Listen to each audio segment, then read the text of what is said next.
Rule number one to dealing with someone who has narcissistic tendencies. I'm not gonna just make it about narcissistic people because all sociopaths and psychopaths are narcissistic. So we're just gonna apply it across the board when you see these tendencies. There is no happy ending. Get that out of your head.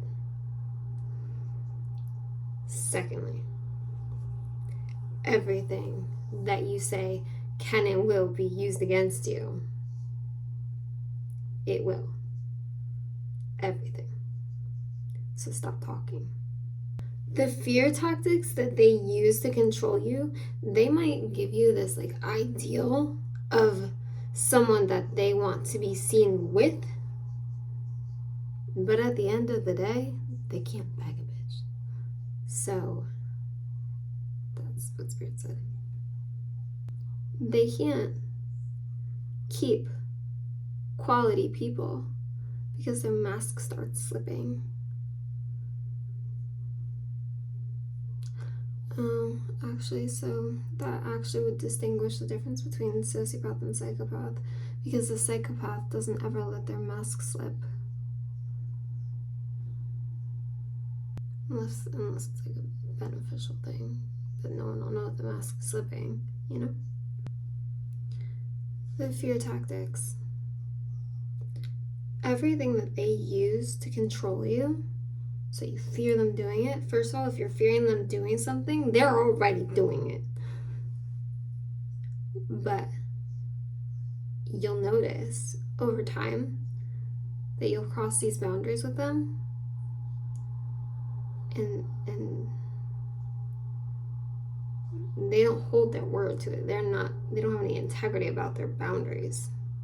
Because the reality is, they know they're worthless and they have no boundaries, which is why they set this bar so high for you, and you think that you have to hit this bar, when in reality your bar is up here and you're looking for their bar, but you're standing on it.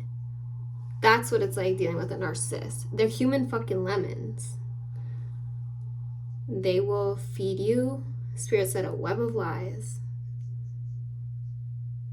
And depending on who you are inside, when you realize that this is a web of lies and they are not anything like you thought that they were,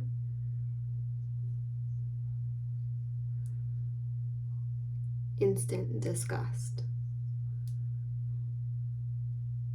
They trick you when they try to pull you in, trying to convince you that they're this other person, and you think that you know the version of them that they're selling you to hoover you back in. But that version, I mean, in spiritual terms, they're demonically oppressed.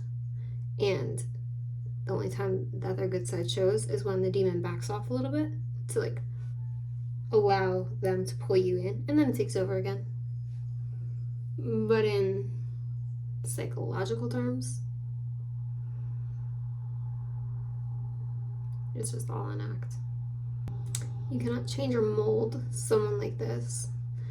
The problem with like a lot of healers is that you've probably been through a lot of trauma, and so normal people are boring. And so then you get drawn to these psychos, but then you also get sucked into being crazier. And you know, I mean, depending on who you are. See, like, those of us who are like real twisted, I mean, not me, but you know, those of us who are, the wind comes in making someone like that completely and utterly obsessed with you and in love with you. I don't know why. It's fun. But can't ever let your guard down. Can't ever have a real relationship. Can't. Because as soon as they think that they have even an inch of a leash. They take off with that shit. And then it's starting all over again. I mean, usually. Depends. Everybody's different. Do not deal with someone who is textbook narcissistic.